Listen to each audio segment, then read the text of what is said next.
गजाननं भूतगणादि सेवितम कपित्यजम्बो फल चारु भक्षणम उमासुतम शोक विनाशकारकम नमामि विघ्नेश्वर पाद पंकजम। हे श्री गणेश जी महाराज, आपका मुख हाथी का है, भूत और गण आपकी सेवा करते हैं। आप अपने मन को अति प्रिय लगने वाले फल कैथ अर्थात जंगली सेब और जामुन को खाते हैं। आप माता उमा के पुत्र हैं और समस्त शोकों अथवा कष्टों का विनाश करने वाले हैं। आप कार्य में आने वाले समस्त विघ्नों को दूर करते हैं। ऐसे भगवान श्री गणेश जी महाराज के चरण कमलों को मैं प्रणाम करता हूँ। हिंदू धर्म में कोई भी शुभ कार्य करने से पहले भगवान श्री गणेश की पूजा क्यों की जाती है, आज हम इसकी पौराणिक जानकारी साझा करेंगे। आप सभी दर्शकों का हमारे YouTube चैनल भक्ति सागर में हार्दिक अभिनंदन और स्वागत है। आज हम पौराणिक कथाओं से जानने का प्रयास करेंगे कि हिंदू धर्म में कोई भी शुभ कार्य करने से पहले भगवान श्री गणेश की पूजा क्यों की जाती है, या जब भी हम कोई कार्य शुरू करते हैं तो क्यों कहते हैं कि हम अपने कार्य का श्री गणेश कर रहे हैं। इस विषय के संदर्भ में पद्म पुराण में एक पौराणिक कथा आती है। कहते हैं कि एक बार सभी देवताओं में अपने वर्चस्व और योग्यता को लेकर अहम हो गया था और वे अपने अपने को ज्यादा पूजनीय ही नहीं बल्कि सर्वप्रथम पूजनीय समझने लगे थे। इंद्रदेव ने कहा, मैं जल बरसाता हूँ और जल के बिना कोई जीवित नहीं रह सकता, इसलिए मैं बड़ा हूँ। पवनदेव ने कहा, मैं प्राणियों में वायु का संचार करता हूँ और कोई भी प्राणी बिना वायु के एक पल भी जीवित नहीं रह सकता, इसलिए मैं बड़ा हूँ। अग्निदेव ने कहा, मैं अग्नि और गर्मी का संचार करता हूँ, इसलिए मैं बड़ा हूँ। कुबेर ने कहा, मैं सबको धन देता हूँ, इसलिए मैं बड़ा हूँ। इस प्रकार लगभग सभी देवता आपस में तर्क वितर्क करने लगे। तब नारद कहते हैं कि हे देवों, आप सभी अपने अपने स्थान पर ठीक हैं और सबकी अपनी अपनी महानता है और बिना आपके आपसी सहयोग के कुछ भी चलना असंभव है।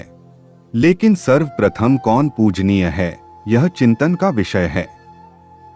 मैं एक परामर्श देता हूँ कि हम सबको अपनी अपनी समस्या का समाधान करने के लिए भगवान शिव के पास चलना चाहिए। सभी देवता इस बात पर सहमत हो जाते हैं और भगवान शिव के पास चले जाते हैं। सभी देवता भगवान शिव के पास जाकर प्रणाम करते हैं और तब ब्रह्मऋषि नारद भगवान शिव से कहते हैं कि हे भोलेनाथ, समस्त देवताओं की एक समस्या का समाधान करने की कृपा करें कि सभी देवताओं में से सर्वप्रथम पूजनीय कौन है। भगवान शिव नारद की बात समझ जाते हैं। भोलेनाथ सभी देवताओं से कहते हैं, मैं आप सब की एक परीक्षा लेता हूँ कि जो भी सर्वप्रथम तीनों लोकों की परिक्रमा पहले पूरी करेगा वही सर्वप्रथम पूजनीय होगा। इतनी बात सुनकर सभी देवता भगवान शिव को प्रणाम करके और आज्ञा लेकर अपने अपने वाहनों पर सवार होकर तीनों लोकों की परिक्रमा करने के लिए निकल पड़ते हैं। वहां पर गणेश जी और कार्तिकेय जी भी उपस्थित रहते हैं। तो ब्रह्मऋषि नारद उन दोनों से भी तीनों लोकों की परिक्रमा करने का आग्रह करते हैं। दोनों ने नारद जी का आग्रह स्वीकार किया। कार्तिकेय जी ने अपनी माता पिता की आज्ञा ली और अपने वाहन मयूर पर सवार होकर निकल पड़े तीनों लोकों की परिक्रमा करने के लिए। परंतु गणेश जी अपने छोटे से वाहन मूसक को देखते रहे और सोचने लगे कि मैं कैसे इस छोटे से वाहन पर सवार होकर तीनों लोकों की परिक्रमा पूरी करूंगा। फिर उन्होंने अपनी बुद्धि से चिंतन मनन किया और उन्हें ध्यान हुआ कि मेरे लिए तो माता पिता ही तीनों लोक हैं, क्यों न इनकी परिक्रमा की जाए। और गणेश जी अपने माता पिता की आज्ञा लेकर उनकी परिक्रमा करने लगते हैं। फिर कई परिक्रमाएं करने के बाद माता पिता के चरणों में बैठ जाते हैं और कहते हैं कि मेरी तो तीनों लोकों की परिक्रमा पूरी हो गई है। इस पर भगवान शिव गणेश जी की प्रखर बुद्धि और चतुराई पर अत्यंत प्रसन्न होते हैं और उन्हें विजयी घोषित करते हैं और उन्हें सर्वप्रथम पूजनीय होने का आशीर्वाद देते हैं। इस विषय में दूसरी पौराणिक कथा शिव महापुराण से आती है कि जब भगवान श्री गणेश और उनके भाई कार्तिकेय जब विवाह योग्य हुए तो उनके माता पिता अर्थात भगवान शिवजी और माता पार्वती जी ने उनके सामने विवाह की बात रखी तो वे दोनों ही विवाह करने की बात से मना करने लगे। लेकिन जब भगवान शिव और माता पार्वती ने उनको समझाया तो वे विवाह करने के लिए राजी हो गए। लेकिन अब शादी पहले किसकी की जाए, यह बात उलझ गई, क्योंकि दोनों ही विवाह योग्य, दोनों ही बुद्धिमान, दोनों ही अत्यंत सुंदर और दोनों ही अत्यंत बलशाली थे। ऐसे में भगवान शिव और माता पार्वती को एक युक्ति सूझी कि क्यों न इन दोनों की परीक्षा ली जाए। फिर भगवान शिव और माता पार्वती ने उनको बुलाया और कहा, हे पुत्रों, तुम दोनों ही विवाह योग्य हो, किंतु दोनों में से किसी एक का विवाह हमें पहले करना होगा। परंतु तुम दोनों में से किसका विवाह पहले होगा, इसके लिए हम तुम दोनों की एक परीक्षा लेंगे। इस पर गणेश जी और कार्तिकेय जी ने कहा, कैसी परीक्षा पिताश्री? इस पर भगवान शिव ने कहा कि घबराओ नहीं पुत्रों, एक छोटी सी परीक्षा लेंगे कि तुम दोनों ने तीनों लोकों की परिक्रमा करनी है, लेकिन तुम दोनों में से जो पहले परिक्रमा पूरी करेगा उसका विवाह पहले होगा।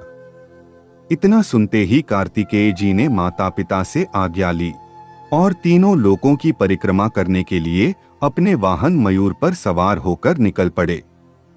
अब गणेश जी सोच में पड़ गए कि मेरा वाहन तो मूसक है और मेरा शरीर भारी है, ये बेचारा कैसे कराएगा मुझे तीनों लोकों की परिक्रमा। फिर उन्होंने चिंतन किया और अपनी बुद्धि लगाई तो उन्हें स्मरण हुआ कि भगवान शिव और माता पार्वती बीच में बैठे हैं और गौवंश नंदी महाराज उनके सम्मुख बैठे हैं। मुझे इनकी ही परिक्रमा करनी चाहिए। फिर गणेश जी अपने माता पिता की पूजा करते हैं और उनसे आज्ञा लेकर उनकी 3 परिक्रमा पूरी करते हैं। इसके बाद वे अपने माता पिता के चरणों में बैठकर कहते हैं कि हे पिताश्री, हे माताश्री, मैंने तीनों लोकों की 3 परिक्रमाएं कर ली हैं। इस पर भगवान शिव बोले, हे पुत्र, ये तुम क्या कह रहे हो? तुमने तो तीनों लोकों की परिक्रमा करने के बजाय हमारी परिक्रमा कर ली। इस पर गणेश जी कहते हैं कि हे पिताश्री, हे माताश्री, मैंने अपनी बुद्धि से विचार किया और ये शास्त्रों में भी वर्णित है कि पुत्र के लिए उसके माता पिता ही तीनों लोक होते हैं। तीनों लोकों में जो सुख सुविधाएं उपलब्ध हैं वे सभी तो माता पिता के चरणों में मिलते हैं, और इन तीनों लोकों में माता पिता से अधिक हितैषी कोई भी नहीं है।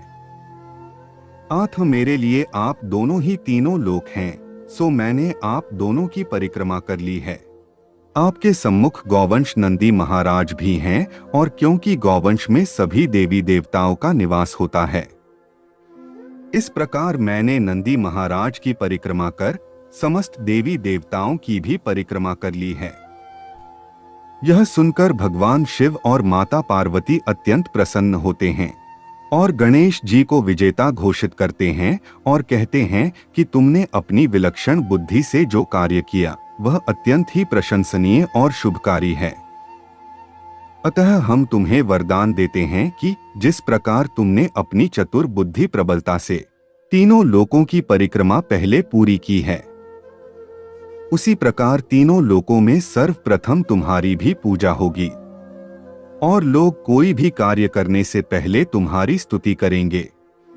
इस प्रकार तभी से कोई भी मांगलिक कार्य करने से पहले सर्वप्रथम भगवान श्री गणेश की पूजा की जाती है। तो यह थी भगवान श्री गणेश को पहले पूजने की कथा।